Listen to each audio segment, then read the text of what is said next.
Meu nome é Guilherme Giorelli, sou médico nutrólogo, médico do esporte e sou coordenador da pós-graduação de nutrologia do Hospital Israelita Albert Einstein e coordenador da Nutrology Academy. A minha formação inicial foi em clínica médica e endocrinologia e eu busquei a nutrologia como uma maneira de complementar o meu entendimento sobre as doenças. A sensação que eu tinha quando trabalhava principalmente com diabetes é que eu estava chegando muito tarde para poder ajudar o paciente. Então o paciente estava usando insulina já e quando você começa a entender a doença com diabetes, você vê que a insulina ela não está tratando a causa, ela já está tratando um problema avançado no paciente. Então estudar sobre nutrologia, ou seja, entender a interação do alimento com o organismo humano, abriu muito a minha maneira de enxergar a medicina e me permitiu tratar o paciente de uma forma mais preventiva. Nutrology Academy é para quem tem interesse em aprender mais sobre nutrologia.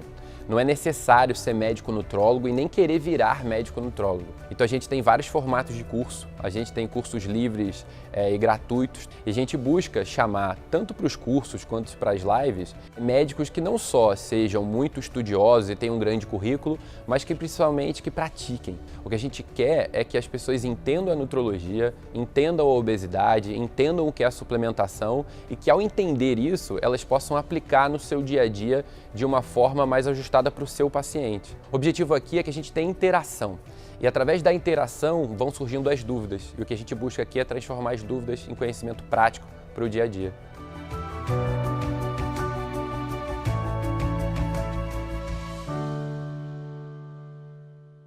Conheci a Nutrology Academy. Foi a partir daí eu fui fazendo cursos, assistindo as lives. Com isso eu fui adquirindo segurança para poder atuar e atender meus pacientes. A cada palestrante que eu ouvia, a cada curso, a cada NutriWeek que eu participava, eu me sentia mais segura para poder usar o que eu estava aprendendo na prática clínica, ajudando não só a mim, mas os amigos e os amigos dos amigos. E aí a clientela foi crescendo e hoje em dia eu consigo trabalhar. Claro que as dúvidas sempre existem, mas a gente tenta transformar, como diz o Dr. Guilherme, as dúvidas em conhecimento. Nas aulas eles falam, às vezes falam coisas que eu nem pensei antes. Eu falo, caramba, isso é verdade, podia acontecer. E quando eu vou ver, uma hora acontece comigo e pronto, eu já sei o que fazer. Falam mesmo o que fazem, como fazem, o que é off-label, o que não é off-label, o que está na diretriz, o que não está, se fazem ou se não fazem. É um lugar para realmente aprender, acelerar o aprendizado. Essa discussão de casos com vocês nos traz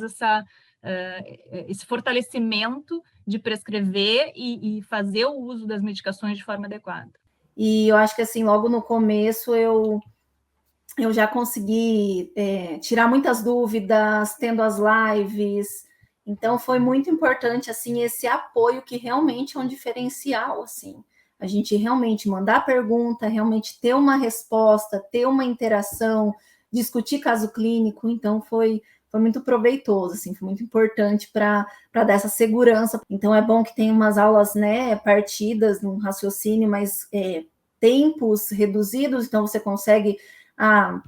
teve um intervalo maior de paciente, consegue assistir uma aula menor, depois você dá continuidade de uma outra aula, tem agendado, né, as aulas que vão ser online, então você consegue também se programar com antecedência, já sai essa programação, então a gente também me organizei para participar da aula ao vivo, né, da aula ao vivo, que também deu para tirar dúvida, e posteriormente também mandei o caso clínico para uma nova discussão. Meu conhecimento, assim, cresceu em nível exponencial, que eu pude trocar ideias de pacientes, ideias de medicações, que às vezes eu ficava insegura, né, de estar passando. Então, através, né, dessa questão, essa interação com os preceptores, com a monitoria, ter aquela confiança, né, de mandar um WhatsApp, ter a resposta rápida, troca de artigos, isso, assim, acrescentou muito em questões de conhecimento. E, de repente, todo aquele conhecimento que ficou acumulado do curso, começaram a surgir os pacientes e aquele conhecimento começou a ser aplicado. Assim, isso é empolgante, a gente fica querendo mais paciente, e quer aplicar tudo que a gente sabe, está aprendendo e quer saber cada vez mais, né? A gente tem a oportunidade de discutir mensalmente casos de consultório de uma forma muito próxima, tem acesso, enfim, discuto casos reais e a gente consegue de uma forma muito bacana, muito próxima, muito prática, ter uma ajuda e dividir os casos. Isso reduz, né, a nossa ansiedade, aumenta o conhecimento, é uma coisa muito bacana. Tem um histórico de perda de peso também, lá atrás. Então eu precisava ser a médica que eu nunca tive no meu tratamento de obesidade.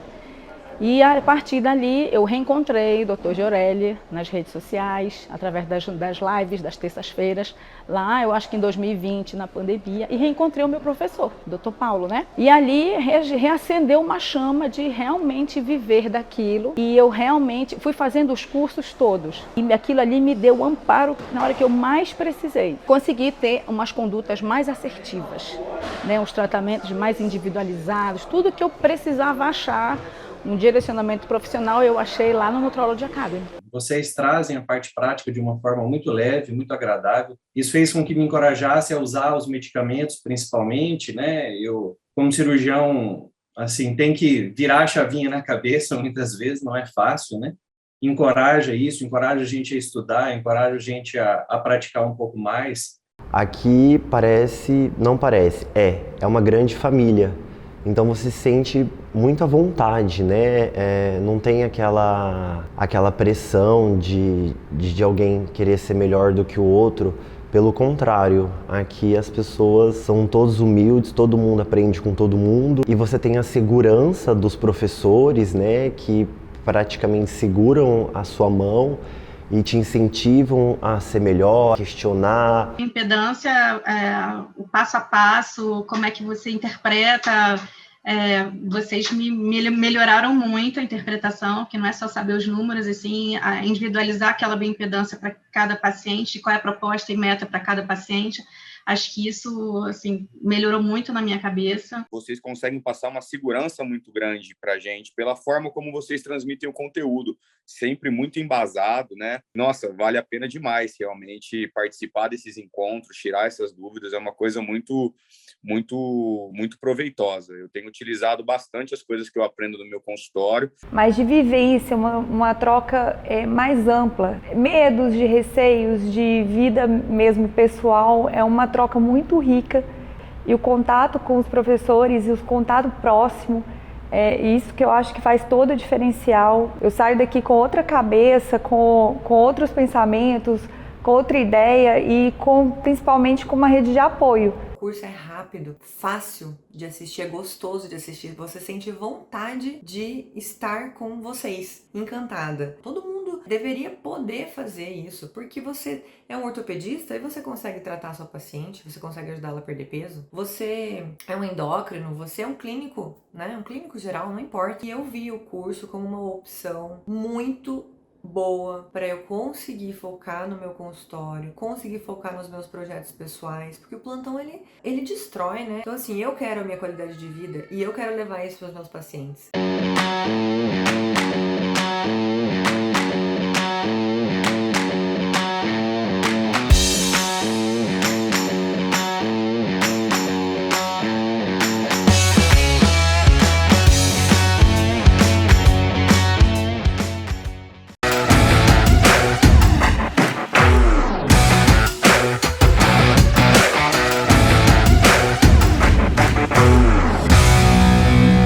Vamos falar sobre os centros de fome e saciedade no sistema nervoso central e como é que eles se organizam.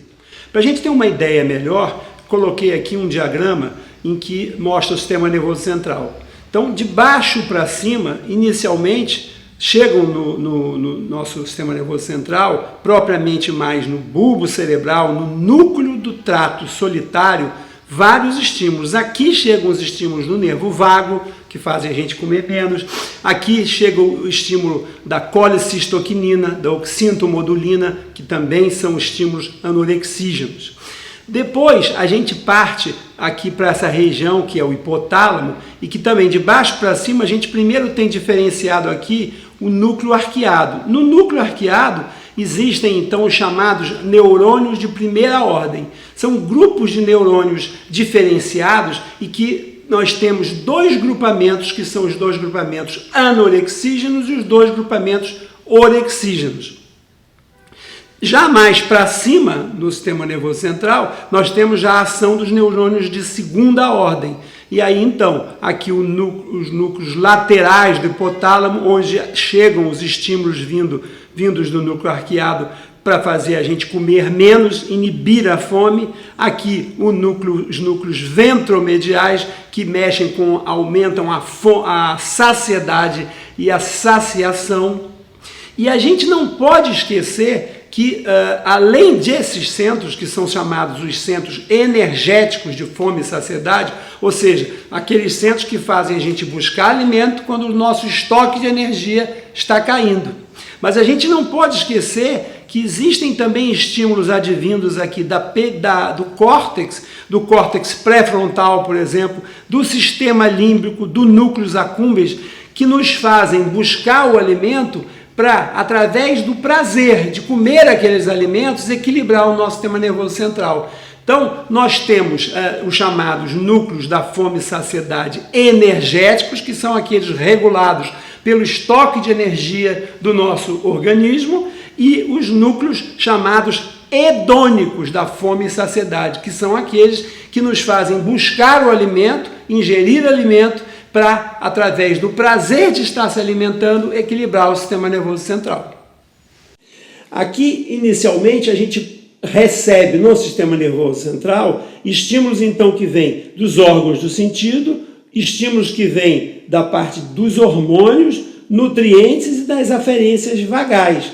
Então, conforme eu tinha dito, no núcleo arqueado hipotalâmico, a gente tem dois tipos de diferenciação de neurônios, chamados de neurônios de primeira ordem, porque é inicialmente aonde vai ter primeiramente a ação, o estímulo vai se diferenciar em estímulo, no caso do neuropeptídeo Y e da proteína relacionada ao AGUT, um estímulo orexígeno, e proópio, melanocortina e o CART, que são estímulos anorexígenos. E conforme eu tinha dito anteriormente, aqui o córtex límbico, o tálamo, ínsula, hipocampo, núcleos da base, que também recebem estímulos e dão estímulos aqui na região, no sentido de buscar alimento ou deixar de buscar alimento. Muito bem, então nós recebemos através dos órgãos de sentido, odor, através da língua, a gente recebe estímulos que diferenciam para nós os alimentos e nos chamam a atenção no sentido de alimentos que são mais palatáveis e alimentos que são menos palatáveis. Aqui, por exemplo, lógico, na hora em que se vê um alimento muito chamativo, a gente tem uma tendência a buscar esse alimento mais e a perdurar mais tempo se alimentando. Por outro lado, estímulos gustativos amargos têm a ver com toxinas e nos fazem ter repelência, não buscar aquele alimento e até deixar de se alimentar com alimentos desse tipo amargos.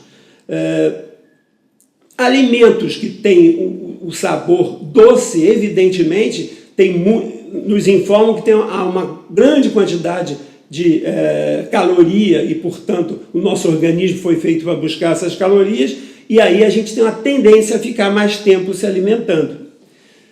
Nós temos sinalizadores que informam o nosso sistema nervoso central sobre como é que estão os depósitos, como é que estão vamos dizer assim, os armazéns que guardam a nossa energia e da onde que a gente pode buscar essa energia nos alimentos e que alimento vai nos trazer mais essa energia.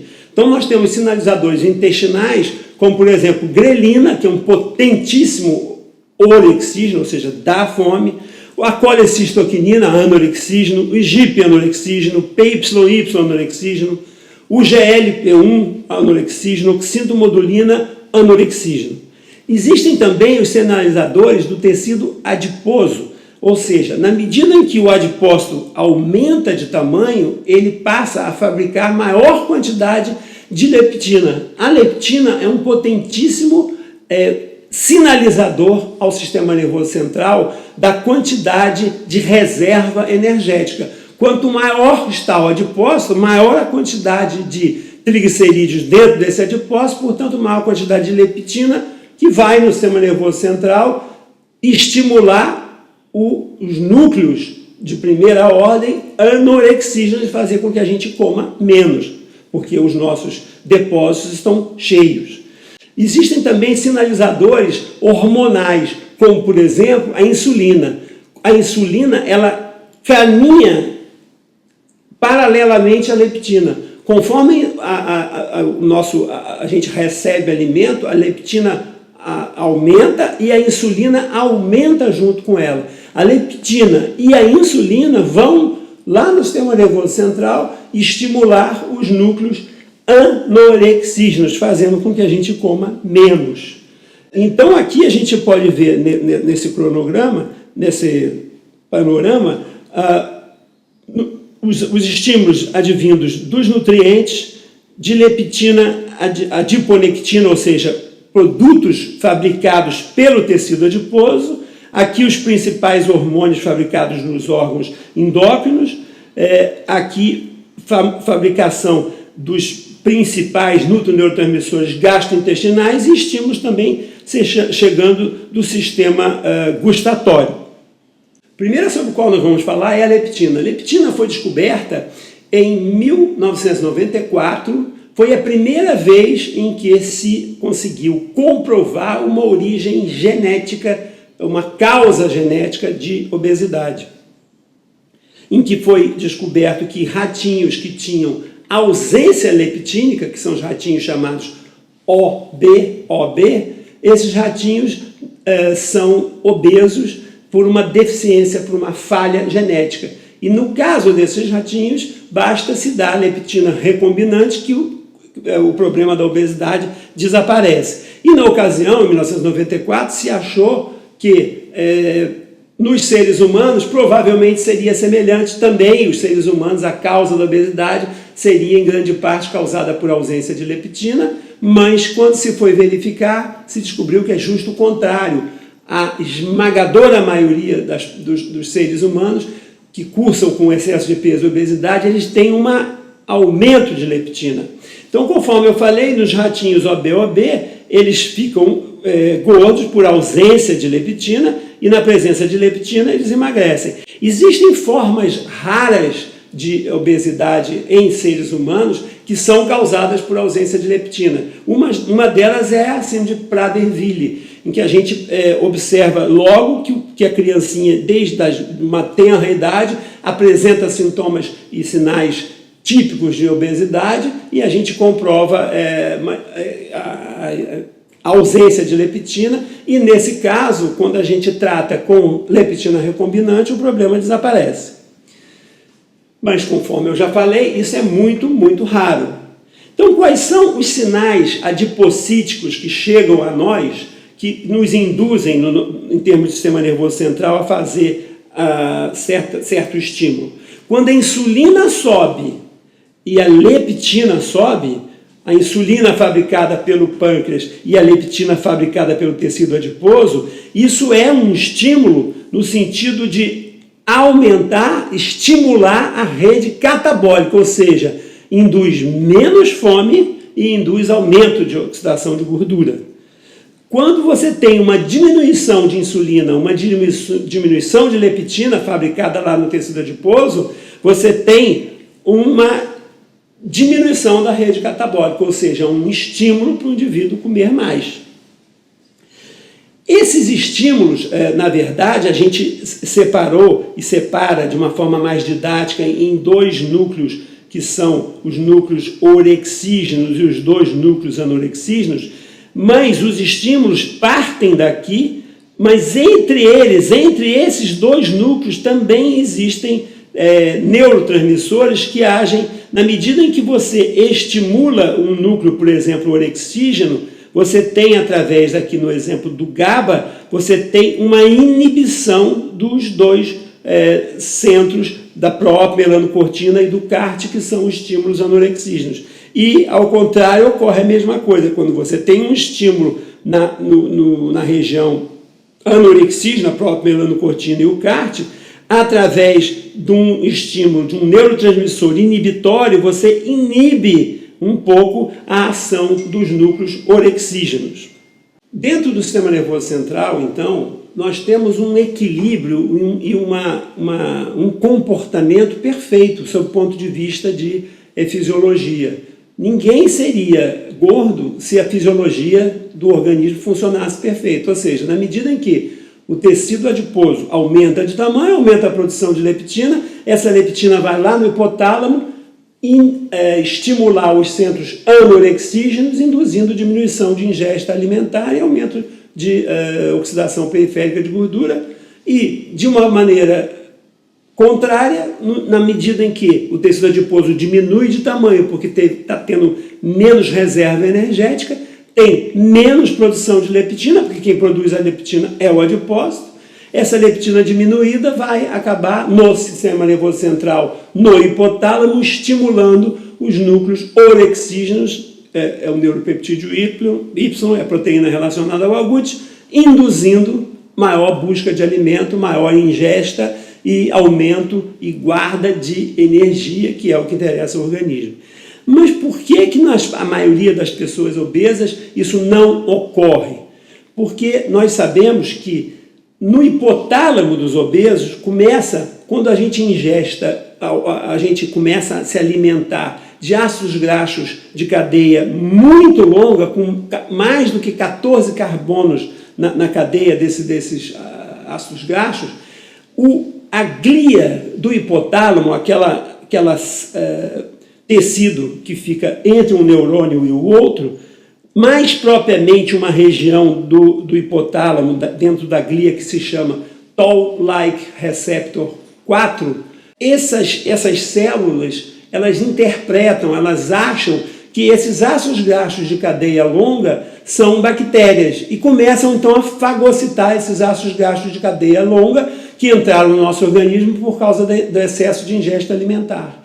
E aí, que inicia por essa fagocitose desses ácidos graxos de cadeia longa, um processo de inflamação, um processo inflamatório crônico que acaba por fazer com que o hipotálamo do nosso organismo deixe de ficar responsivo aos estímulos de leptina e de insulina. Ou seja, a leptina e a insulina sobem, mas elas, ao invés de chegar no sistema nervoso central e estimular os núcleos anorexígenos, elas não estimulam, porque existe uma resistência leptínica e uma resistência insulínica, mediada por um processo inflamatório crônico e mediada por citoquinas fabricadas no próprio adipócito. Dentro da fisiologia do apetite, então, uma vez mais a gente chamando a atenção, existem os núcleos homeostáticos, que são aqueles de fome e saciedade, que são responsivos aos estoques de energia que nós temos. Mas existem também os não homeostáticos, que têm o poder de nos fazer buscar alimento e ingerir alimento tão grande quanto os centros homeostáticos. Esses centros são chamados centros hedônicos porque são centros relacionados ao prazer. Todos nós sabemos que quando a gente passa o dia fora de casa, quando se chega em casa, a gente tem uma tendência de, mais no fim do dia, buscar alimentos. Por que a gente faz isso? A gente faz isso porque é um estímulo, é um reflexo fisiológico. Através do prazer de se alimentar, do prazer de comer, a gente consegue equilibrar o nosso sistema nervoso central. Na verdade, isso é um estímulo muito importante que não pode ser retirado, pode até induzir uma indução suicida se isso for retirado. Agora vamos falar propriamente do GLP-1. O GLP-1 é produzido em duas regiões principais. Região, essa primeira que é o ilho, que fica no aparelho gastrointestinal, e a segunda região no hipotálamo. Esse GLP-1, como é que age? Aqui nós temos vários gráficos mostrando a liberação e a captação e a degradação de alguns desses neurotransmissores. Vamos nos concentrar nesse aqui, que é do GLP-1. Aqui está a refeição.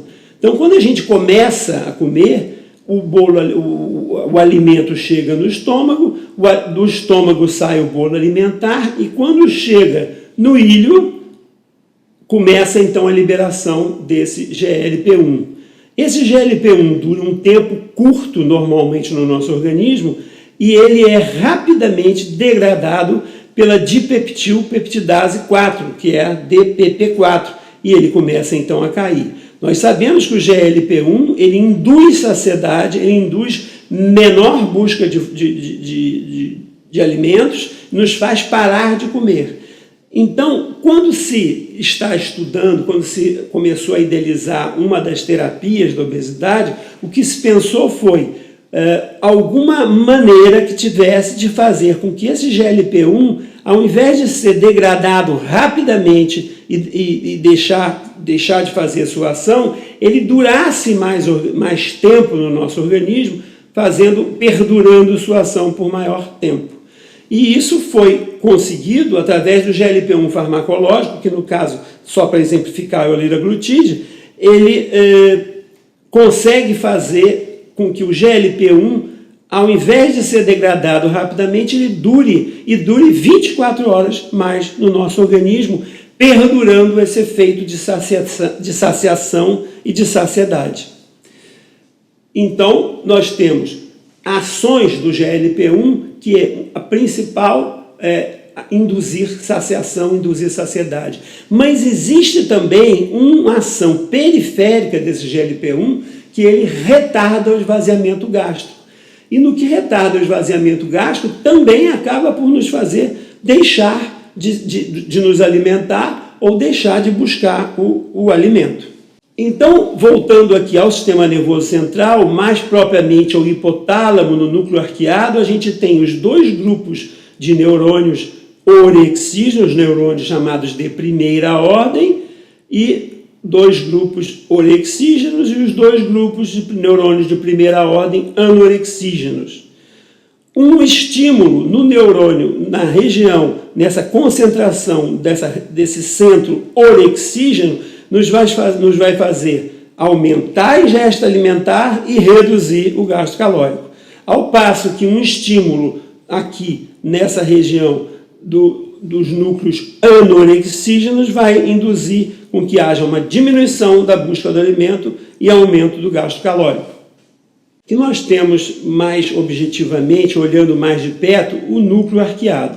Nesse núcleo arqueado, os neurônios de primeira ordem, que são o núcleo anorexígeno e o núcleo orexígeno. E aqui nós estamos mais acima do hipotálamo, o núcleo ventromedial, que aí já se concentra e são chamados neurônios de segunda ordem, porque recebem estímulos vindos daqui e daqui, dos neurônios de primeira ordem, e os núcleos laterais do hipotálamo, que também são grupamentos de neurônios chamados neurônios de segunda ordem. Então, um estímulo aqui no grupamento de neurônios anorexígenos vai induzir um estímulo de aumento de saciedade, ou seja, a gente se ficar mais saciado com aquilo que está se alimentando, e uma inibição da fome, ou seja, vai induzir uma busca menor pelo alimento ou largar aquele alimento que estava se alimentando, que a gente estava ingerindo caloria através daquele alimento. Já um estímulo no grupamento de neurônios orexígenos de primeira ordem vai levar a um estímulo negativo de saciedade, ou seja, vai diminuir a saciedade, portanto, aumentando a vontade de buscar alimento. E, ao mesmo tempo, no núcleo lateral do hipotálamo, que é o núcleo da fome, aumentando, induzindo, dando vontade de comer. Na verdade, esquematicamente, nós representamos ali os neurônios como de primeira ordem, de segunda ordem, com estímulos diretos saindo de uma região indo a outra. Na verdade, o que ocorre é que nós temos 1000 neurônios que vão entre esses núcleos se estimulando. O estímulo nunca é de uma única via, a gente chama de estímulos redundantes. O que ocorre numa sinapse é mais ou menos aqui, a gente tem um neurônio pré-sináptico e vários neurônios pós-sinápticos em que cada um deles tem a sua capacidade de estimular aqueles núcleos que estão contíguos a ele. Vamos falar dos principais neurotransmissores que agem no nosso sistema nervoso central. Primeiro vamos falar um pouco sobre os nutroneurotransmissores de uma forma generalizada. Todo nutroneurotransmissor tem essa característica de que o potencial de ação dele, sob o ponto de vista de neurônio pré-sináptico, ele não decresce. Ele, uma vez recebendo o estímulo, que é sempre um estímulo elétrico, ele sempre vai responder de uma maneira igual, de uma maneira que se mantém ao longo do tempo. Já o neurônio pós-sináptico, tanto o neurônio pós-sináptico inibitório quanto o neurônio pós-sináptico excitatório, eles têm estímulos que são estímulos chamados graduados, que eles decrescem conforme o estímulo. Então, a gente começa com uma resposta em um estímulo maior e depois, ao longo do tempo, a gente vai cada vez diminuindo até que se estabiliza em uma certa resposta. Igualmente, o neurônio pós-sináptico inibitório, ele também tem essa resposta graduada, em que a resposta inicialmente é maior e, ao longo do tempo, ela decai e se estabiliza. Isso explica muito por que muitos fármacos que agem no sistema nervoso central inicialmente têm uma resposta maior, que é essa resposta quando o neurônio pós-sináptico começa a ter efetivamente a resposta farmacológica àquele fármaco, mas que depois de algum tempo essa resposta diminui um pouco. Mas o que a gente está falando aqui é uma diminuição pequena, não é deixar de haver estímulo. Evidentemente, o fármaco, depois que começa a sua ação, ele decai um pouco a ação farmacológica, mas se estabiliza num gradiente menor. Isso explica por que muitos fármacos inicialmente têm uma ação inicial maior, um sintoma maior, às vezes até efeitos colaterais maiores e efeitos colaterais que depois, ao longo do tempo, desaparecem. Uma outra característica de todo neurotransmissor clássico é que ele precisa ser captado, ele se forma a partir de uma substância que é sempre um aminoácido, ou excepcionalmente pode não ser um aminoácido, mas é sempre um nutriente. Ele precisa ser sintetizado, ou seja, ele precisa ser fabricado dentro do nosso organismo. Ele, depois de fabricado, ele precisa ser estocado, e para ser estocado, ele tem que ser captado pela vesícula pré-sináptica, estocado dentro da vesícula pré-sináptica. Ele precisa ter uma liberação pelo neurônio pré-sináptico, que recebe estímulos elétricos sempre, e, portanto, uma parte desses neurônios, desse neurotransmissor, que é liberado pelo neurônio pré-sináptico, ele é recaptado por receptores pré-sinápticos, ou seja, recaptadores pré-sinápticos. Uma outra parte cai na fenda sináptica e vai ser captado pelo neurônio pós-sináptico, que é chamado neurônio efetor, ou seja, só aquele neurotransmissor que é captado pelo neurônio pós-sináptico que tem ação no nosso organismo. Uma parte desses neurotransmissores que são captados no neurônio pós-sináptico, eles sofrem uma ação extrasináptica e degradação por enzimas citossólicas, e esses neurotransmissores que são degradados, evidentemente, eles não têm ação no sistema nervoso central. Então, resumindo, um neurotransmissor precisa ser fabricado no nosso organismo, estocado dentro da fenda, estocado dentro do neurônio pré-sináptico, para ser depois liberado na fenda sináptica, captado pelo neurônio pós-sináptico, para poder ter ação no nosso organismo. O primeiro neurotransmissor sobre o qual nós vamos falar mais especificamente é o glutamato. Ele é o exemplo clássico de um neurotransmissor excitatório. Ele é formado, sintetizado a partir da glicose através do ciclo do ácido cítrico. E conforme eu falei, um clássico neurotransmissor. Ele precisa ser formado a partir da glicose, sintetizado no nosso organismo, guardado dentro de vesícula pré-sináptica, liberado na fenda sináptica, captado pelo neurônio pós-sináptico para poder ter ação no nosso organismo.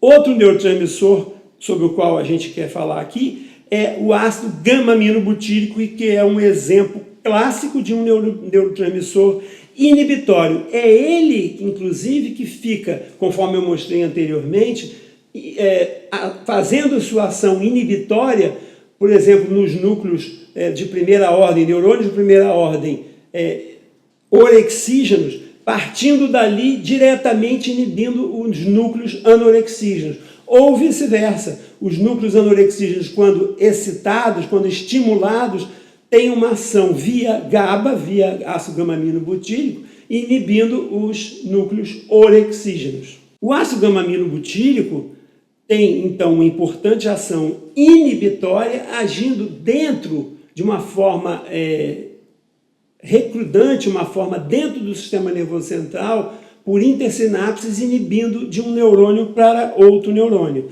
Ele precisa, o ácido gama-aminobutírico, ser fabricado a partir do ácido glutâmico, precisa ser sintetizado, guardado dentro de vesículas pré-sinápticas, para ser liberado na fenda sináptica e captado pelo neurônio pós-sináptico, que é o neurônio responsável pela ação no nosso organismo desse neurotransmissor. Nós vamos falar agora de outro neurotransmissor clássico que tem muito a ver com a ação de muitos dos fármacos, que é a dopamina, e também vamos falar da noradrenalina, que é outro neurotransmissor. Como é que esses dois neurotransmissores, dopamina e noradrenalina, eles são formados? Eles são formados a partir da captação do aminoácido essencial, que é a fenilalanina. O aminoácido essencial é aquele que, se a gente não obtiver, não captar do alimento, a gente não tem capacidade de ter no nosso organismo, porque nós não temos capacidade de formar essa fenilalanina dentro do nosso organismo. Então a gente capta a fenilalanina, aqui a gente pode ver a molécula da fenilalanina, que a gente capta. Uma vez que ela pega uma hidroxila, ela já é a molécula da tirosina, que é um outro aminoácido que existe no nosso organismo, que não é um aminoácido essencial. Mas, enfim, a fenilalanina absorvida do alimento, ela passa no fígado ela pega duas hidroxilas, e aí ela vira a dihidroxfenilalanina, que é a dopa. Essa dopa, já no nosso organismo, ela é convertida por uma ação enzimática em dopamina. Dentro do sistema nervoso central, essa dopamina já é guardada dentro do neurônio pré-sináptico, em vesículas pré-sinápticas, que, quando recebem um estímulo, liberam a dopamina dentro da fenda sináptica, para que ela possa ser captada pelo neurônio pós-sináptico ou efetor. E essa mesma dopamina, uma vez recebendo, uma vez tendo a ação de uma outra enzima, ela se transforma em noradrenalina, que é um neurotransmissor, é um outro neurotransmissor. Então, a dopamina é um neurotransmissor, a noradrenalina é outro neurotransmissor. Só que todas duas são formadas a partir da fenilalanina. Aqui, então, classicamente, a noradrenalina, formada a partir da fenilalanina, da tirosina, aqui representada, se transforma em dopa dentro do neurônio pré-sináptico, guardada na fenda pré-sináptica. Quando recebe o estímulo elétrico no neurônio pré-sináptico, há uma liberação dessa noradrenalina dentro da fenda sináptica, que será captada pelo neurônio pós-sináptico ou neurônio efetor, porque ele é responsável pela ação dessa noradrenalina no nosso organismo. A dopamina, idem, também captada a partir da fenilalanina, que depois recebe uma hidroxila, vira tirosina. Da tirosina se transforma em dopa, que é dihidroxfenilalanina, guardada na fenda e transformada em dopamina através de ação enzimática, que é liberada na fenda sináptica e captada pelo neurônio pós-sináptico ou neurônio efetor. Ela também é formada a partir da fenilalanina, que com uma molécula de hidroxila vira tirosina, depois dopa, depois dopamina, depois norepinefrina. Outro neurotransmissor que nós vamos ver aqui é a serotonina. A serotonina, ela também obedece àquela lei dos neurotransmissores e que precisa ser captada ela precisa ser formada e, no caso, ela é formada a partir do L-triptofano, que é a forma levógena do triptofano, que dentro do nosso organismo ganha uma hidroxila e vira o 5-hidroxitriptofano. O 5-hidroxitriptofano, no sistema nervoso central, é transformado, então, em serotonina, que é guardado na fenda dentro do neurônio pré-sináptico, liberado na fenda sináptica quando recebe o estímulo elétrico, o neurônio pré-sináptico, e captado pelo neurônio pós-sináptico para se fazer a sua ação. Essa serotonina, então, ela é formada a partir do triptofano, que é um outro aminoácido essencial, ou seja, nós não temos a capacidade de formar triptofano. Se a gente não estiver ingerindo alimentos que contenham triptofano, a gente não tem triptofano. A gente não tem triptofano no nosso organismo, e não tendo esse triptofano no nosso organismo, a gente simplesmente fica incapaz de formar serotonina. De nada adiantaria a gente dar um antidepressivo inibidor de recaptação de serotonina, porque você não adianta inibir a recaptação de uma substância que simplesmente não está sendo fabricada por uma incompetência do nosso organismo em fabricar aquele aminoácido que, assim, por esse motivo, é chamado aminoácido essencial. Os neurotransmissores, basicamente, desses que eu falei, dopamina e noradrenalina têm um comportamento muito similar. Todos dois agem nos núcleos laterais do hipotálamo, que são os núcleos da fome, fazendo que ação? Inibindo a fome. Eles inibem a fome, portanto, os fármacos que agem via dopamina e via noradrenalina são assim chamados fármacos anorexígenos. Nós temos a serotonina, que nós já vimos também, que age em outro grupo de neurônios, que são os neurônios ventromediais, responsáveis principalmente pela saciedade. Como é que age?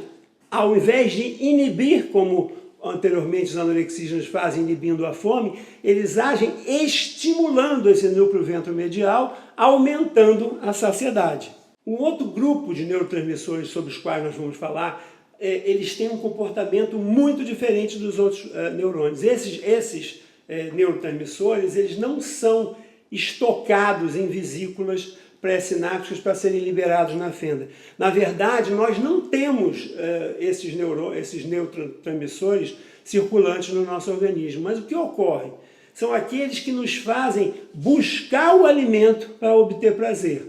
Por exemplo, a gente está comendo e vai ao longo do tempo que está se alimentando, se saciando e fica ao final da refeição saciado. Mas aí vem uma sobremesa. Como é que a gente consegue comer aquela sobremesa e ter vontade de comer aquela sobremesa? Porque existe um grupo chamado endocannabinoides, são porque são canabinoides formados pelo nosso organismo. Um exemplo clássico de um canabinoide é um hexocannabinoide ou tetraidocannabinol.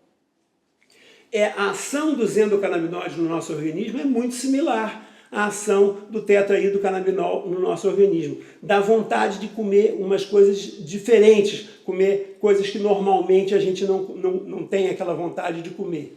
É similar ao que ocorre quando se usa maconha, que dá aquela vontade de comer coisas diferentes.